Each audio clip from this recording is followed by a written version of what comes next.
Bom, pessoal, peço desculpas novamente. Acho que agora deu tudo certo aqui. Os senhores estão conseguindo enxergar? Confere? Acho que sim, né?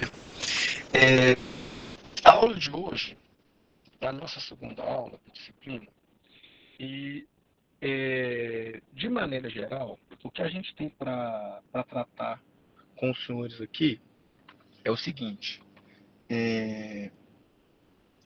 Na aula passada, a gente falou sobre, vamos dizer assim, os primórdios, né, da, da criminologia. E na aula de hoje a gente vai expandir um pouco esse pensamento que a gente teve na aula passada, da seguinte forma.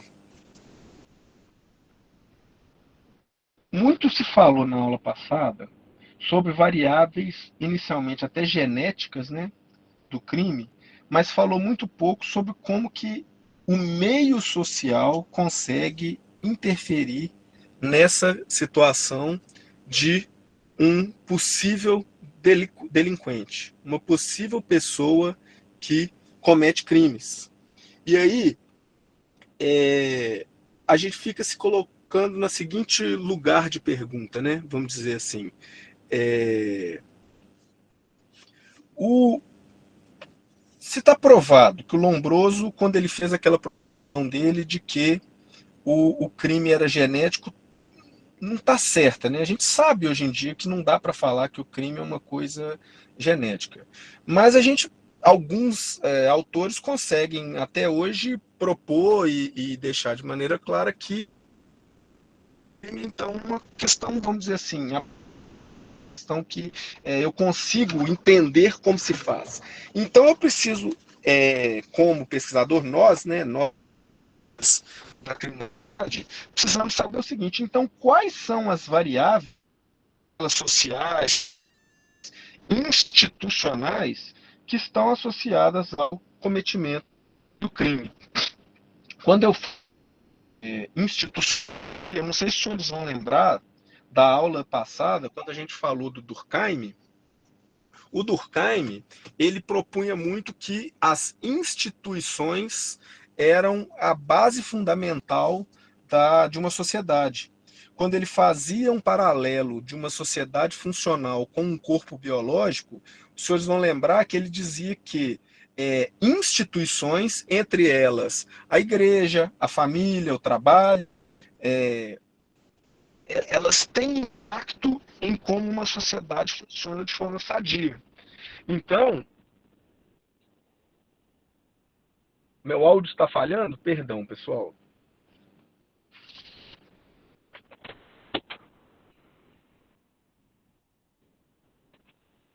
Deixa eu ver o que eu consigo fazer para melhorar aqui. Eu estou tendo que usar o 5G. Eu estou num lugar sem internet. Bom, deixa eu tentar me movimentar um pouquinho aqui e ver se o meu sinal melhora.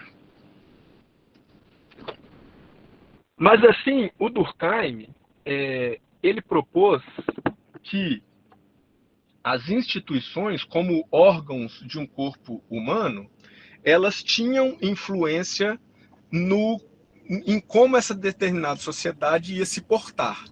Então, é isso que o Durkheim propunha. E nessa aula de hoje, então, a gente vai partir desses pensamentos, um pouco durkheimianos, fazer o fechamento desse pensamento, e nós vamos também partir para uma outra forma completamente não distinta, até mesmo complementar, de como eu enxergo a sociedade. Essa primeira teoria que a gente vai falar de hoje, que é a teoria da aprendizagem social, ela faz o fechamento em relação ao Lombroso e ela fala o seguinte: o crime é fruto de um processo de aprendizagem. Isso significa que o comportamento criminoso não é inerente a quem quer que seja, ele é fruto de um processo de treinamento, como se fosse aprender um ofício mesmo, uma profissão. E ele é aprendido num processo de interação com outras pessoas criminosas. E esse aprendizado, ele diz respeito tanto às técnicas sobre como se comete um crime. Então, vamos supor, eu quero ser um furtador de veículos. A primeira coisa que eu preciso aprender é o seguinte: como se arromba um carro, como se usa uma micha, como se faz uma ligação direta num veículo de combustão. E direções sobre motivos, racionalizações e atitudes sobre o cometimento de crime. Então, esse processo de aprendizagem dentro dessa teoria não só me ensina o como cometer o crime, mas o porquê, numa espécie de justificativa racional sobre o porquê cometer o crime é mais vantajoso do que seguir as regras morais estabelecidas pela sociedade. Então, vamos ver ali no slide, ó, os motivos para cometimento dos crimes são frutos de definições sobre regras institucionais como mais favoráveis ou desfavoráveis para o indivíduo.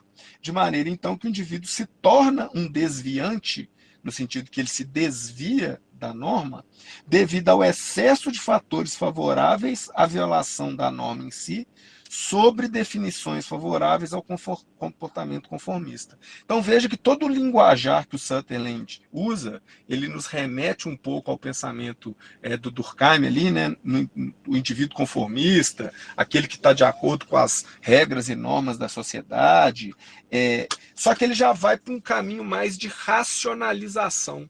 O indivíduo racionaliza, ele decide de forma muito racional que ele vai cometer o crime. E depois que ele decide que vai cometer o crime, ele precisa aprender como cometer esse crime. Uma evolução natural da teoria da associação diferencial é o que a gente chama de psicologia comportamental. A teoria da psicologia comportamental, quando ela entra em contato com a associação diferencial, ela leva à teoria dos reforços diferenciais.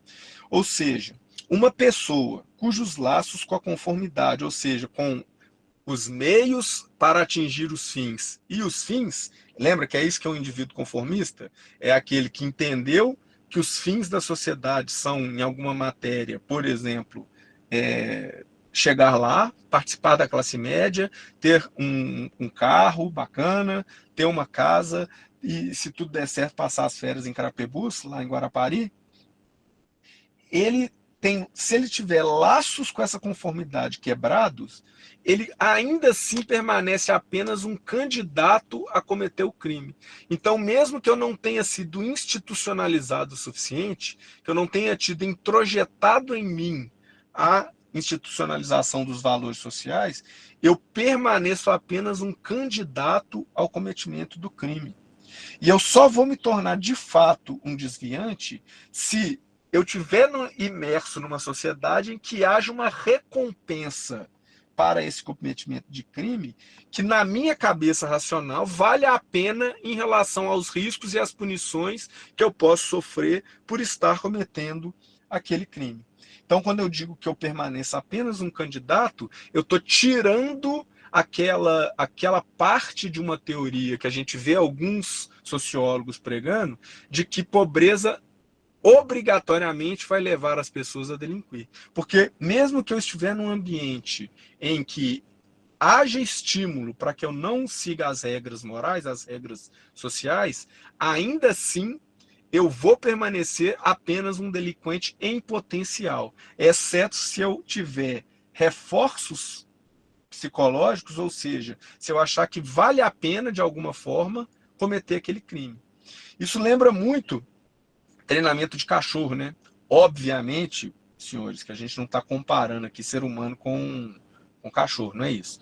Mas todo mundo aí que tem um pet sabe que, ou para quem aqui já trabalhou em canil de alguma PM, alguma coisa assim, a gente sabe que é basicamente assim que eu ensino um cão, um animal, a se portar, né? É por meio de reforços. Então, toda vez que ele faz a coisa certa, a coisa esperada, eu dou um reforço positivo, eu dou um biscoitinho para ele, eu dou uma coisa que ele gosta, e quando ele faz aquilo que eu não é o esperado, quando ele se comporta diferente daquilo que eu que eu esperava, eu tiro o reforço dele naquela situação. Então a gente não está aqui de forma alguma comparando o ser humano com o bicho, mas é só para a gente entender que é mais ou menos assim que as coisas funcionam. Marcelo, você levantou a mão? Senhor, boa noite, tudo bem? Boa noite! Beleza, só para até nisso que o senhor está falando em questão do incentivo, né? Por exemplo, a legislação pode ser tida como um incentivo positivo, assim, né? Positivo na questão de, obviamente, eu vou ser redundante, de incentivar o cara no cometimento do delito. Uma Se a questão de legislação benefício. punir, né? Se ela conseguir punir ele, né?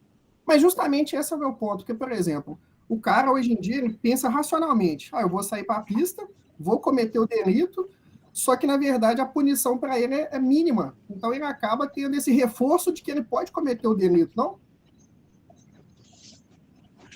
Sim, é exatamente isso que a teoria está dizendo, que é um dos reforços que eu posso dar numa sociedade sadia para as pessoas não cometerem o crime é justamente ter um sistema de punições que puna com rigor, que não seja excessivo, mas que seja justo, as pessoas que cometem crime. Porque aí eu aumento o custo social, o custo moral para uma pessoa cometer o crime. Mas a gente ainda vai estudar isso com um pouco mais de profundidade na próxima aula, Marcelo, porque aí a gente vai falar sobre esse sistema de recompensas, ele atua diferente em determinados tipos de pessoas imersas em determinados tipos de sociedade.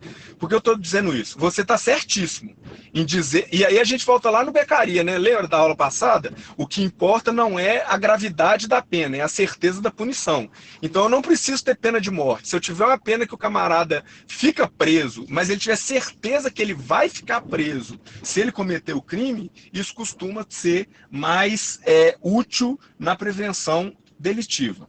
Mas na próxima aula a gente vai falar um pouco sobre as pessoas costumam ter mais ou menos a perder, sabe, Marcelo? Então, por exemplo, você, se eu, numa briga de trânsito, desço do meu carro e dou um tiro numa pessoa que brigou comigo, minha vida acaba. Eu vou perder meu emprego, vou ser mandado embora, minha mulher vai parar de falar comigo, eu vou ficar no chilindró, porque eu vou ficar preso. Eu tenho muita coisa a perder. Agora, um cidadão que está lá no meio do rincão do aglomerado, que tem uma família toda destruturada, tem 7 filhos, cada um com uma mulher diferente e não conhece nenhum dos 7. Esse camarada, ele ficar preso ali, às vezes, 2, 3 meses, porque ele, numa briga de trânsito, matou alguém, e a gente sabe que no Brasil ele não vai ficar preso 20 anos, 30 anos, ele vai ficar preso 1 ano, 2 anos. Às vezes, o custo social que uma ação teria na minha vida, que é mais estruturada, é maior do que teria na vida dele. Então, a gente vai discutir com um pouco mais de calma na próxima aula o quanto que esse sistema de punição ele consegue mesmo criar o reforço no ser racional. A gente vai discutir. Mas para agora, para a aula de hoje, você está certíssimo. Se a gente tiver um sistema que consegue botar medo na pessoa, um medo racional de que se ela cometer um crime, a chance dela ser pega é muito grande, e se ela for pega, a chance dela ficar um bom tempo presa é muito grande, o que aí não sou eu quem está dizendo, essa teoria vai me dizer que eu teria menos pessoas cometendo delitos. Beleza? Fechou? Aí, gente, tem esse videozinho do chimpanzé no espaço, tá lá no YouTube para vocês assistirem. Ele é só um vídeo lúdico para a gente reforçar o conteúdo da disciplina, mas é para mostrar que a NASA conseguiu levar um chimpanzé e ensinar ele a pilotar uma nave espacial, dar uma volta na Terra e voltar são e salvo aqui para a Terra. Então, só para a gente ver a capacidade que os seres racionais têm de aprender as coisas se eles tiverem os reforços certos, né? Eles conseguiram ensinar um chimpanzé a pilotar uma nave espacial com base em dar a banana na hora que ele apertava o botão certo e não dar a banana se ele apertasse o botão errado. A gente vai falar já já sobre uma outra teoria que casa muito bem com essa quando a gente for falar de criminosos de colarinho branco, tá? Então guardem Isso para nós. Uma outra série de teorias que a gente tem sobre essa questão são as teorias do controle social.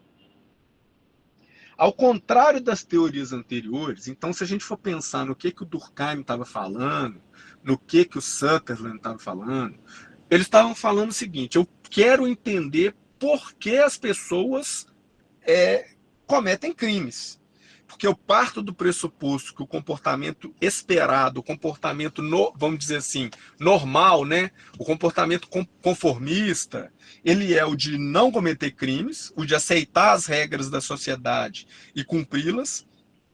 Só que aí uma parte dos criminólogos, eles vão propor o seguinte: o Akers, quando ele faz a teoria do controle social, ele vai falar assim, ó, na verdade, gente, o que é engraçado é eu chegar arbitrariamente e falar que uma determinada coisa é crime e tanta gente assim na sociedade simplesmente não fazer aquela coisa.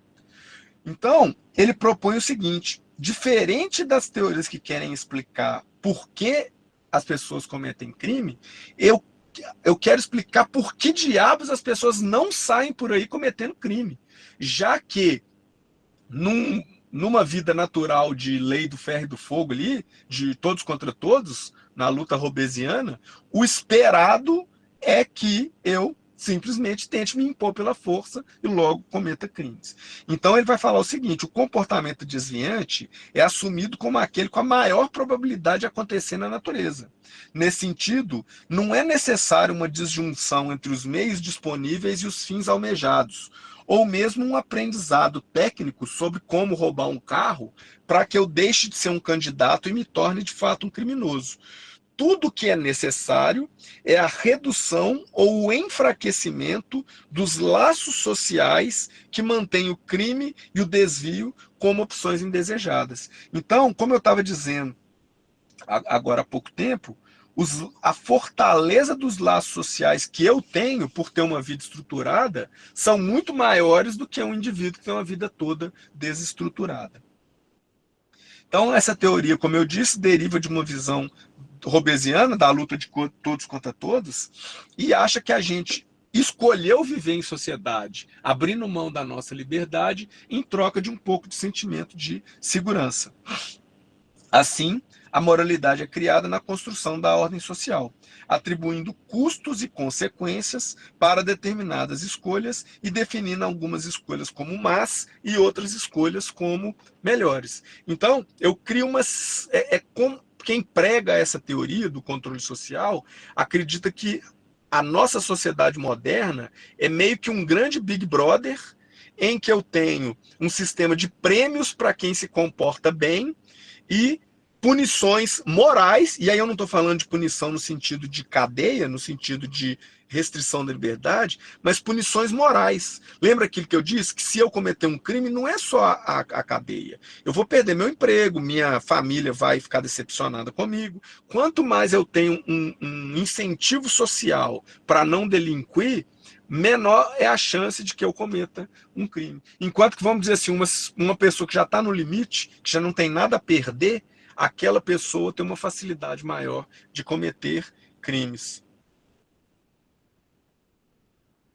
E aí as consequências, do ponto de vista de políticas públicas, são bastante previsíveis. Então, se eu acredito nessa teoria do controle social, se eu acredito que sociedades com laços mais fortes, elas tendem a ter menos delito, eu vou tentar fortalecer os laços sociais como política de evitar crime. Então, isso é o tipo de política que, por exemplo, quando eu abro a minha escola nos finais de semana, para trazer a comunidade para dentro daquele equipamento público e ofereço atividades de lazer dentro da escola, eu estou aumentando os laços sociais que aquela comunidade tem com a escola. Eu estou mostrando para aquela comunidade que a escola é muito mais do que aquele lugar com o muro que as crianças vão de manhã e voltam depois do almoço. Eu estou dizendo que aquele lugar faz parte da nossa vida comunitária. Com isso, eu vou ter menos casos, por exemplo, de depredação e de furto ao interior daquela escola. É isso que quem prega as teorias do controle social vão dizer. Então, vamos listar aí programas de atendimento educacional que reforcem o vínculo do aluno com a escola. No mundo profissional, programas que visem garantir acesso e permanência do indivíduo no emprego, recuperação de áreas degradadas através da revalorização do espaço público. Então, aí é desse tipo de teoria que lá na frente vai desaguar nas teorias do ambiente, né, de como a degradação do ambiente reflete na degradação moral. Programas de valorização do ambiente familiar através de aconselhamento profissional e terapêutico. Então, vejam que a gente vai caminhando, né, desde lá dessas teorias que partiam de um pressuposto quase genético de conhecimento, de cometimento do crime, e agora a gente está chegando muito mais numa teoria que trata o ser humano como um indivíduo extremamente racional, cada vez mais racional, né? A cada teoria que a gente vai passando aqui, eu vou saindo de um indivíduo que era predisposto a cometer o crime, passando pelo indivíduo durkheimiano que tinha sofrido uma falha de formação, as instituições não tinham conseguido alcançar ele para criar nele o conhecimento, o entendimento e a crença de que seguir no caminho certo é aquilo que vai me levar para os fins esperados. Aí eu chego no indivíduo que precisa aprender a cometer o crime, ou seja, se ele estiver exposto a um ambiente em que tem muito criminoso de uma determinada natureza criminal, eu vou ter uma chance muito maior de aprender aquele crime do que quem não está. Então, por exemplo, se eu moro num quarteirão que tem uma grande quadrilha de ladrões de carro, a chance de eu ter alguém que me ensine a roubar um carro na vida é muito maior do que se eu nasci no bairro Mangabeiros, na zona sul de Belo Horizonte, por exemplo.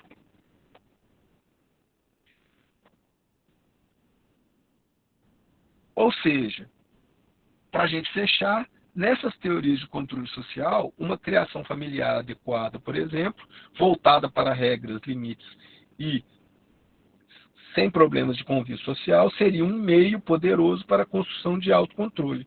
Porque já que o indivíduo é racional, e já que é o autocontrole dele, ou seja, quando ele olha e acha que tem alguma coisa a perder, que vão evitar que ele cometa crimes, se eu tenho um indivíduo que tem um bom padrão de autocontrole, eu vou ter menos criminosos na minha sociedade.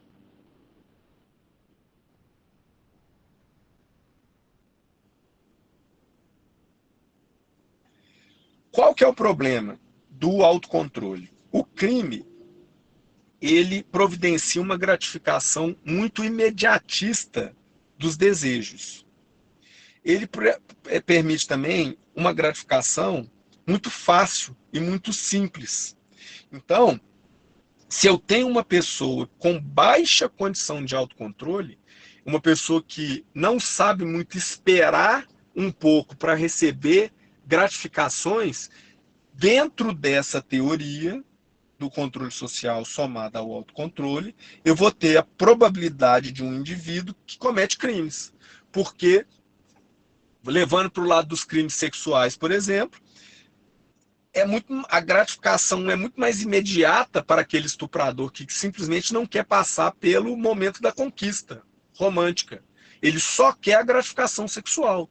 E aí, se a pessoa não tem um autocontrole, não tem uma formação que reforce nele que é errado fazer aquilo, que eu preciso respeitar o sentimento da mulher ou do homem e que eu não posso simplesmente impor o meu desejo sobre o desejo de outra pessoa, se ele não cria esse autocontrole, eu vou ter um criminoso em potencial. Então, a gente volta lá na frase do Gottfredson e do Rich. Assim, pessoas com pouco autocontrole tendem a desenvolver pouca diligência, tenacidade ou persistência no curso de uma ação. Os atos criminosos provêm excitação, risco e empolgação, mas o crime oferece poucos benefícios de longo prazo. Inclusive, a gente tem uma corrente de estudo da criminalidade que chama Histórias dos Cursos de Vidas, que eles tentam acompanhar pessoas presas na velhice, né? O que aconteceu com aquela pessoa que estava presa aos 20, 30 anos, quando ela está ali com seus 50, 60. E uma das coisas que eles verificaram já é que a carreira criminal costuma ser muito curta, né? O bandido mesmo, o bandido de carreira, chega num momento ali que ele aposenta, ele sai da vida do crime, porque o crime não oferece benefícios de longo prazo. E aí tem mais um videozinho lúdico que a gente colocou no YouTube sobre esse conceito de preferência temporal, Para quem mexe com aplicação, Bitcoin, bolsa, bet, já deve ter ouvido falar sobre preferência temporal, né? Mas basicamente a preferência temporal tem a ver com o quanto um indivíduo consegue aguardar para receber uma gratificação. Então, indivíduos com alta preferência temporal são mais propensos a buscar gratificações imediatas, muitas vezes às custas de recompensas futuras potencialmente maiores.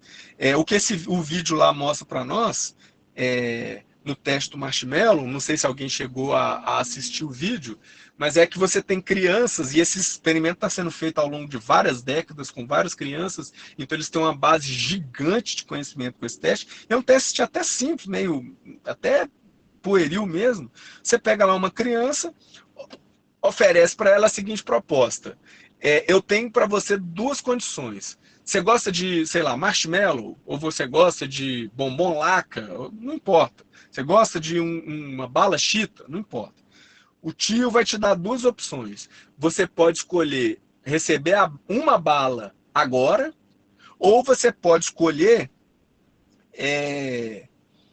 esperar 10 minutos e ganhar duas balas. Basicamente o experimento é esse.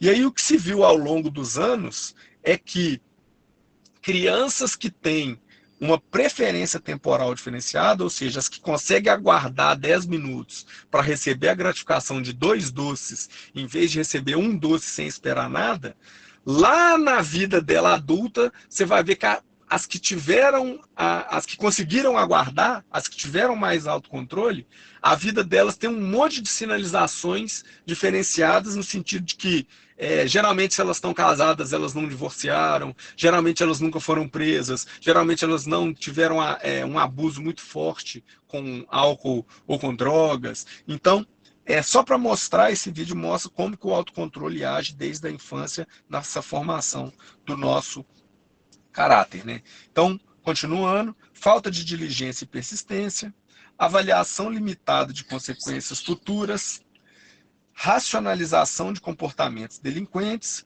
e satisfação de desejos imediatos, né? O cometimento de crimes pode proporcionar gratificação imediata para desejos, necessidades e impulsos, como obtenção de dinheiro fácil, status social, emoções intensas. Para aqueles com alta preferência temporal, a busca por satisfação imediata pode superar a consideração das implicações no longo prazo. E aí, indo para a segunda metade da nossa aula, a gente precisa de começar a falar sobre criminologia crítica. Sempre que em alguma ciência social vocês ouvirem esse termo crítica, vocês podem imaginar que são teorias um pouco derivadas do ramo marxista da sociologia. Basicamente, na sociologia, a gente tem 3 grandes ramos. A gente tem o Durkheim, com a teoria do institucionalismo, e dele decorrem um monte de outras teorias. A gente tem o Max Weber, com uma teoria mais racional, que a gente está fazendo uma transição dela entre o institucionalismo do Durkheim e o racionalismo weberiano nessa primeira metade da aula. A terceira aula vai ser bem racionalista, bem weberiana, mas antes a gente não podia deixar de tocar nesse terceiro ramo ali dos nossos 3 porquinhos construtores da sociologia, que é o Carlos Marx, né? O Karl Marx. Dentro de uma lente, lembrando da aula passada, né, que eu tenho sempre que respeitar a forma como as pessoas enxergam a sociedade, então, dentro de uma forma marxista de enxergar a sociedade, eu sempre tenho um problema fundamental de uma relação oprimido e opressor. Então, isso funciona na economia, isso funciona nas relações de gênero, e isso funciona também no crime. Então, basicamente, sempre que eu ouvi falar que alguma teoria é crítica, eu estou falando de teorias marxistas, e toda teoria marxista costuma ter no fundo dela alguma situação oprimido-opressor. Então, Os marxistas acreditam que o sistema capitalista é o determinante exclusivo da criminalidade.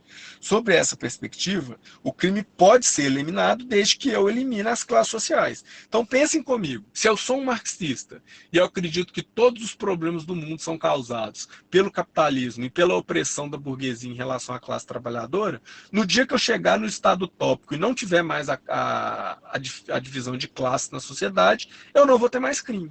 Então, olha só como isso é totalmente diferente da proposta do Durkheim, que diz que o crime é normal, que eu nunca tive uma sociedade sem crime, que muito provavelmente eu nunca vou ter, porque o crime faz parte da vida em sociedade. Já os marxistas, eles vão propor o contrário, eles vão propor, não, é totalmente possível e plausível eu ter uma sociedade sem crime, desde que seja uma sociedade sem classes sociais, porque se todo crime é causado pela luta de classe, se eu não tiver mais classe, eu não vou ter mais crime. Aí a gente precisa fazer um aporte que o Karl Marx, ele particularmente mesmo, ele não escreveu, ele não dedicou nada ao tema do crime, tá, gente? Ele se interessava muito pela parte econômica de como a sociedade interagia e, obviamente, pela parte social. E ele fazia uma crítica a algumas situações do capitalismo. Mas ele não escreveu, é diferente de outros autores que a gente está tratando aqui, as teorias marxistas sobre o crime, o Marx mesmo, o Karl Marx, nunca escreveu nenhum ensaio, não tem um capítulo do livro dele que fala especificamente sobre o crime. Mas, derivada da forma de ver o mundo que ele tinha, a gente consegue ter como ver uma teoria marxista sobre o crime. Assim como eu consigo ter, por exemplo, uma teoria marxista sobre outros fenômenos que ele também não se dedicou até mesmo porque não existiam ainda na época em que ele escreveu. Como teoria criminológica, a visão crítica examina como as desigualdades de classe, raça, gênero e etnia e outras formas de estratificação social influenciam tanto o comportamento criminoso como as respostas a esse comportamento. Surgiram após turbulências sociais nos anos 60, caracterizados por conflitos entre grupos sociais / minorias, e avaliam a discriminação econômica como fatores criminogênicos. Então, dentro de uma criminologia crítica, geralmente vai se propor que o crime ocorre entre classes mais pobres, que leis são promulgadas para controlar as classes mais baixas e que a própria polícia é uma instituição, então, agente do poder, a serviço dos agentes do poder. Então, existe a opressão da burguesia contra o proletariado e o sistema criminal nada mais é do que um sistema criado de propósito para oprimir ainda mais a classe trabalhadora. É isso que a teoria crítica vai nos dizer. Então, crimes interpessoais não são de tanto interesse para a criminologia crítica. O comportamento dos indivíduos é meramente fruto da classe social a que ele pertence. O crime é fruto das contradições e privações sociais. Então, um crime interpessoal, um roubo em que uma pessoa rouba a outra, é simplesmente o reflexo do fato da nossa sociedade ter uma grande disparidade entre as classes sociais, haver uma pressão comercial de marketing muito grande para que as pessoas, principalmente os jovens, tenham bens de consumo, tenham bens produzidos pelo capitalismo, e aí eles partem para a violência para conseguir atingir esses bens. Então, é uma explicação muito ligada a essa divisão da sociedade e à pressão econômica. Contudo, a criminologia crítica vai falar que como esse tipo de crime foi criado justamente para punir a classe mais baixa, para punir o proletariado, não é a esse tipo de crime que eu preciso dar atenção. São os crimes que causam dano à sociedade que tem que receber atenção.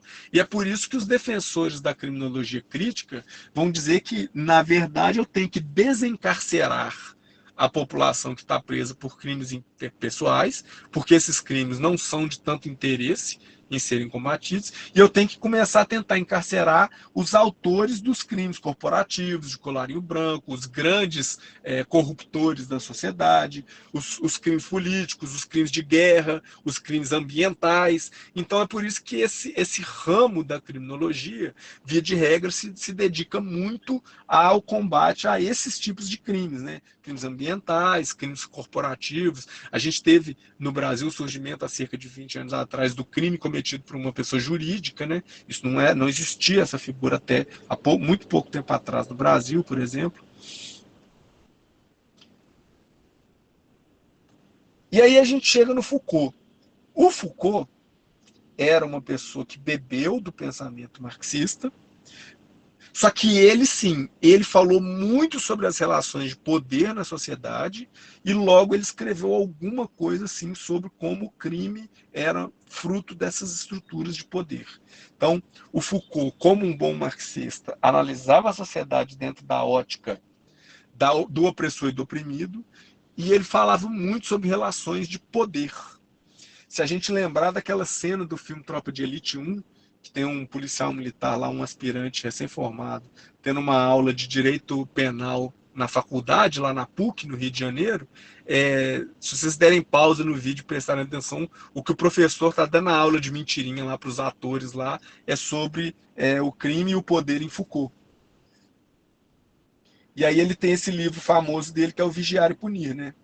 Então, um livro muito famoso do Foucault que fala sobre o crime. Então, o pós-estruturalismo oferece uma abordagem única e influente para entender o crime, o poder e a justiça social, desafiando muitas das noções tradicionais da criminologia. Ao invés de se concentrar diretamente no crime como um ato ou em criminosos como indivíduos, Foucault examina como os sistemas do saber e as práticas institucionais, o poder, definem o crime e a delinquência. Então ele achava que existe um jogo de poder que ajuda a oprimir uma certa parte da sociedade e que dentro desse jogo de poder eu escolheria algumas ações, portanto, que são típicas de algumas classes menos abastadas na sociedade e caracterizaria ela como crimes, deixando de caracterizar como crime ou caracterizando como com menos intensidade outras práticas que são mais típicas de classes que estão no poder. Já vou te dar a palavra, Farley, mas só para terminar aqui, então a gente já vai falar sobre isso também, mas é aquele negócio, né, do filho do rico geralmente é usuário e o filho do pobre geralmente é traficante. Pode falar, Farley, diga.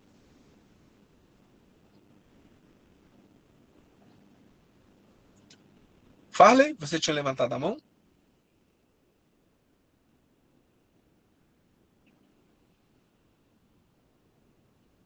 Ok.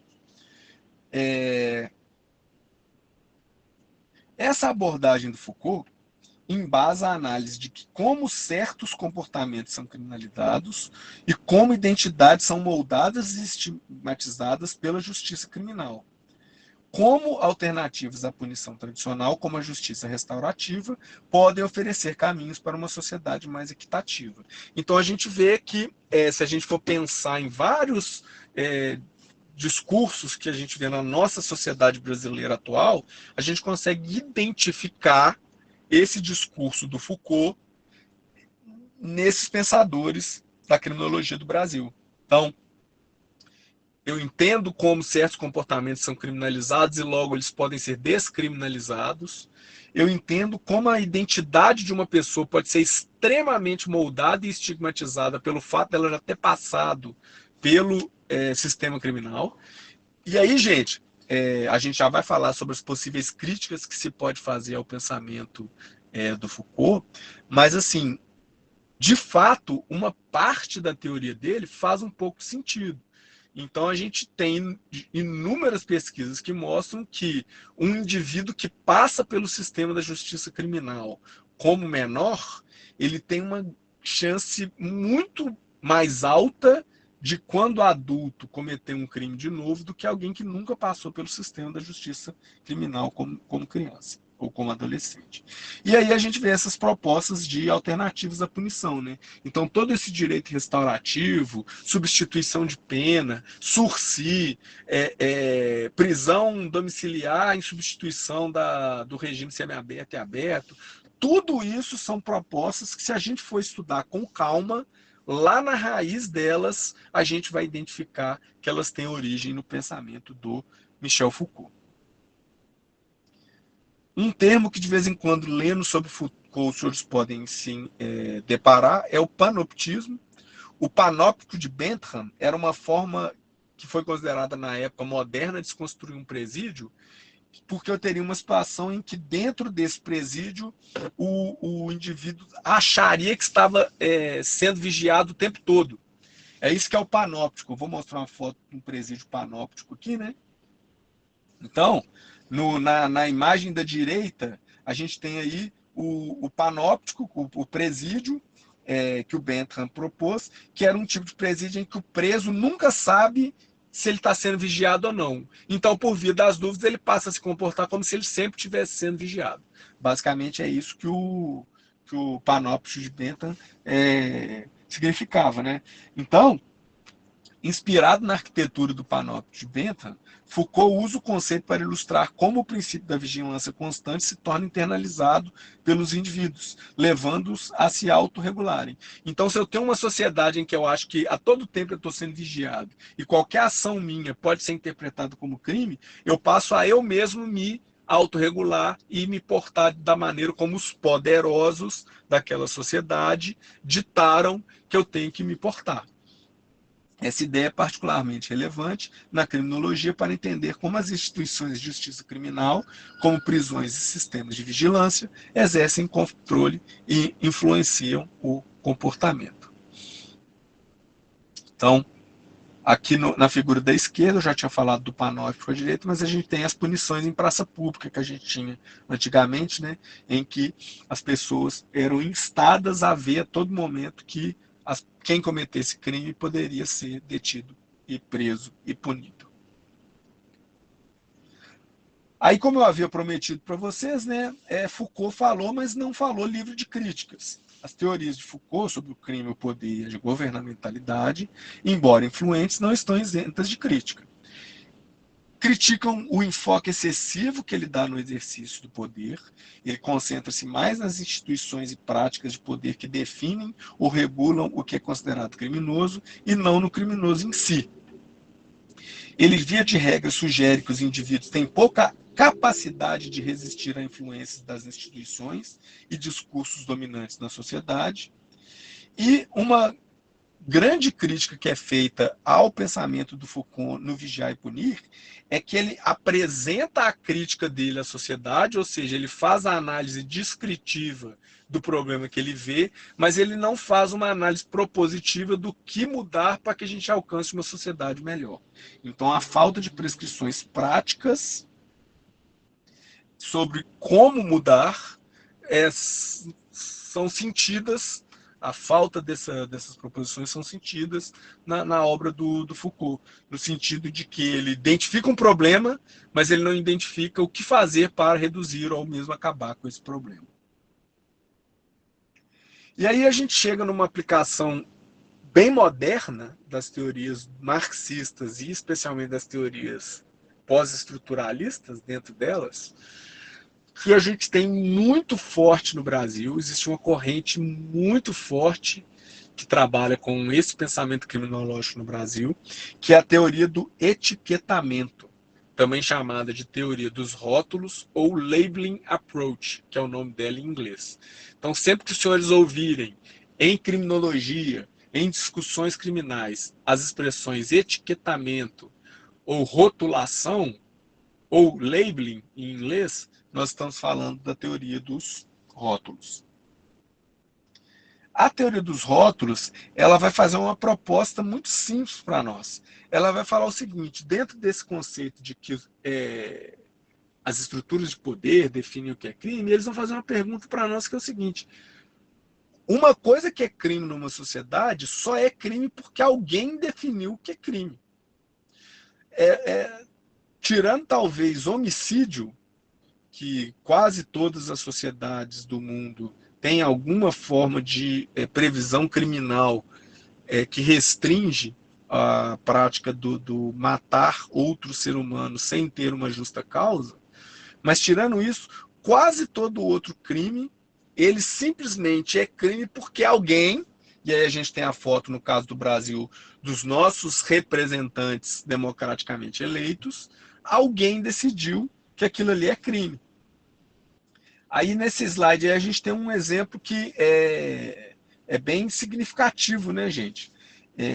Há 100 anos atrás, eu poderia ir na mesma farmácia e comprar uma dose de aspirina e uma dose de heroína. E a heroína é a heroína, tá? Não é outro princípio ativo, não é um sinônimo que não quer dizer a mesma coisa. É a droga heroína que as pessoas usam para injetar e atingir o uso do entorpecente. É essa heroína que era vendida na farmácia com a mesma facilidade e a mesma propriedade com que eu poderia comprar um pote de aspirina. Então, é só para ilustrar, né, como que de fato faz um pouco de sentido dizer que o crime é aquilo que alguém decidiu que era crime.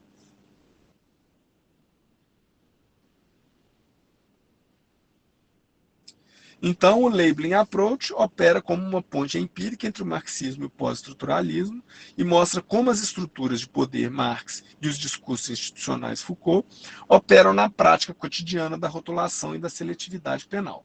Observação: embora nascido do interacionismo simbólico na Escola de Chicago, a teoria dos rótulos é posteriormente absorvida e reinterpretada pela criminologia crítica, especialmente por atores como Taylor, Walton e Jung, no movimento da New Criminology, ou Nova Criminologia, com forte apelo marxista. E aí, a ideia por trás das teorias dos rótulos é que a lei e o sistema de justiça criminal representam os interesses das classes médias e altas e dos grupos dominantes da sociedade. Porque quem consegue impor a sua vontade, quem tem poder de manobra, quem consegue convencer os deputados de alguma coisa, via de regra, são as pessoas que exercem poder na sociedade. Logo, e aí novamente, a gente vai fazer as críticas a essa teoria, mas o que essa teoria propõe é que, já que o crime é totalmente arbitrário, só é crime o que alguém falou que é crime, e já que a gente vive numa sociedade entre quem fala que o que é crime, que é o Congresso, está extremamente predisposto a receber pressões de alguns grupos da sociedade, então vão haver crimes injustos. E aí vão haver práticas consideradas como crime, como uma continuação de algum tipo de opressão. E aí a gente tem aqui, só para a gente ilustrar, né? Polícia prende jovens de classe média com 300 quilos de maconha no Rio. Veja a matéria: polícia prende jovens de classe média com 300 quilos de maconha. E aí eu tenho a matéria ao lado: polícia prende traficante com 10 quilos de maconha em Fortaleza. Então notem que lá na zona sul do Rio são jovens de classe média com 300 quilos de maconha, e lá no interior do Nordeste brasileiro são traficantes levando bem menos droga, né? Então, de fato, algum etiquetamento eu posso dizer que a nossa sociedade produz, mesmo que não seja dominante no momento de eu escrever a lei penal. Mas algum tipo de etiquetamento eu percebo.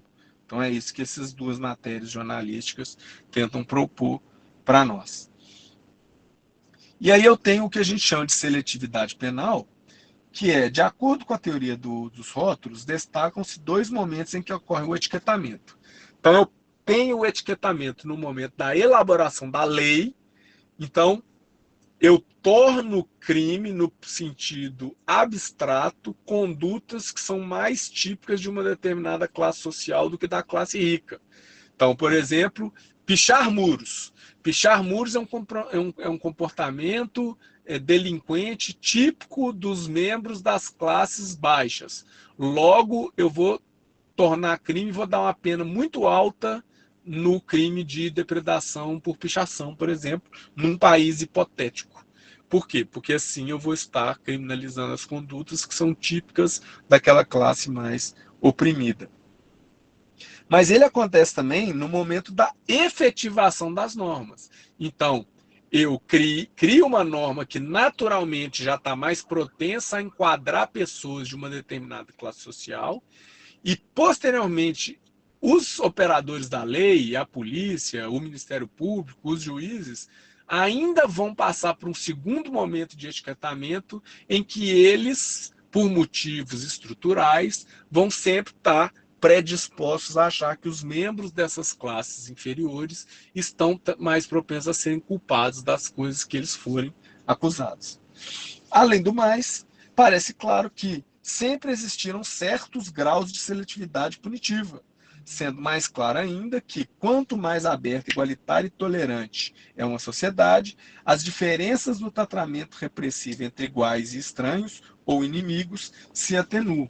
Então, o que o Zaffaroni está dizendo lá no livro dele, quando ele propõe a existência de um, abre aspas, direito penal do inimigo, fecha aspas, é o seguinte: numa sociedade mais igualitária, onde não tenho uma grande diferença entre as classes sociais, eu vou ter menos rotulação. Logo, o Código Penal vai ser mais uniforme. Eu vou ter uma pena para os crimes de colarinho branco tão quanto as penas dos crimes cometidos tipicamente pelos membros das classes mais baixas. Já numa sociedade muito desigual, eu vou ter uma propensão maior ao rotulamento. Eu vou tratar os estranhos, os diferentes, os desiguais, praticamente como inimigos.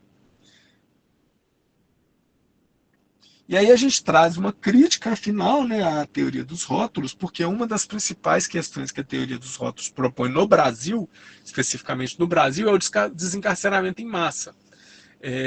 Contudo, a gente tem alguns vídeos, tem alguns artigos, tem algumas teorias que vão propor que no Brasil, dado o estado de descrença na lei penal e o estado de sentimento de impunidade que os delinquentes teriam em relação à lei penal, ele atua muito mais como um indutor do crime do que como um preventor. Logo, num país como o Brasil, que tem 45 mil homicídios por ano, eu não posso falar em desencarceramento enquanto eu não tiver uma taxa de solução de homicídios mais próxima dos países civilizados da OCDE, por exemplo. Então, em que pese países europeus terem baixas taxas de encarceramento e baixos índices criminais, argumento muitas vezes explorado pelos adeptos da teoria dos rótulos, a afirmação menor encarceramento está diretamente correlacionado com uma redução na criminalidade é complexa e sujeita a interpretações variadas. Embora haja uma correlação, outros fatores também influenciam a criminalidade, como políticas de prevenção, fatores socioeconômicos e culturais, acesso à educação, entre outros. Algumas pesquisas sugerem que a prisão pode sim ser eficaz na reabilitação de infratores e, em alguns casos, contribuir para uma menor taxa de reincidência. Então, eu tenho pesquisas difusas, algumas delas dizendo que o encarceramento, né, a prisão como pena, a restrição da liberdade num centro de reintegração, ela é sim eficaz na repressão e prevenção ao crime. Então eu tenho alguns estudos que falam que ela não é eficaz, mas eu tenho outros estudos que dizem que ela é eficaz. Logo, eu não posso simplesmente abandonar e tomar como verdade a teoria da rotulação e simplesmente confiar cegamente no desencarceramento.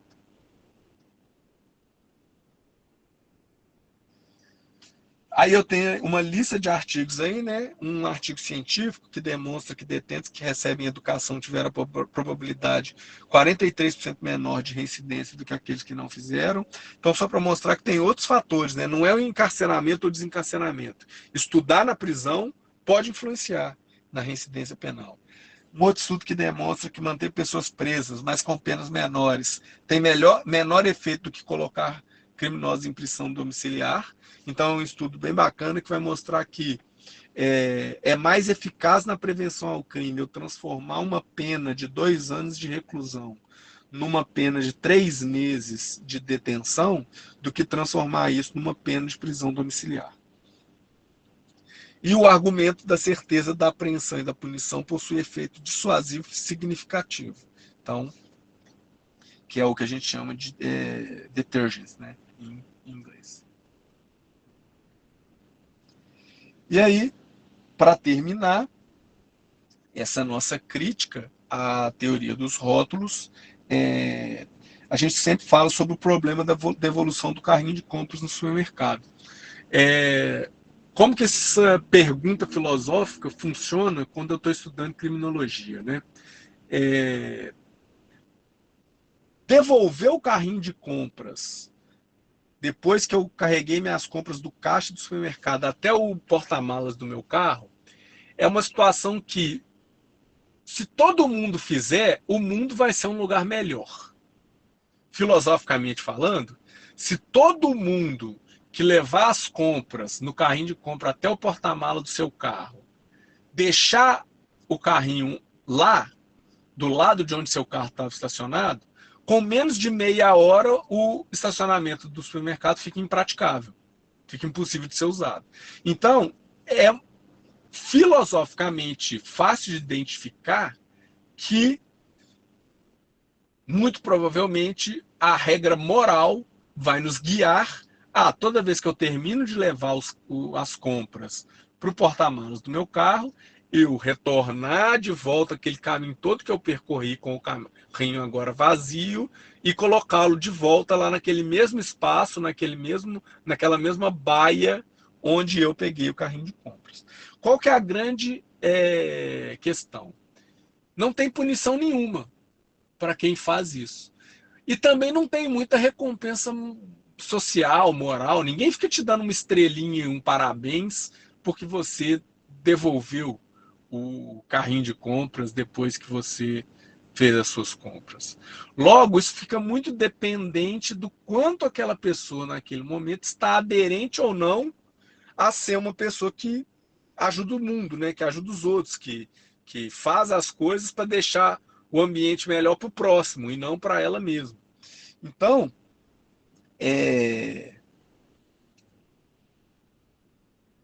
quando eu instalo um sistema de penas ou de recompensas em cima do carrinho de compras, ou seja, se eu colocar um guarda lá, se eu colocar um segurança do supermercado, e toda vez que alguém não levar de volta o carrinho, o guarda der um apito e apontar para o resto da sociedade que aquela pessoa está deixando o carrinho no meio da rua lá, eu na hora reduzo a quantidade de pessoas que simplesmente estão com pressa e falam assim, dessa vez eu não vou preocupar não, vou deixar o carrinho aqui mesmo e o próximo que se vire.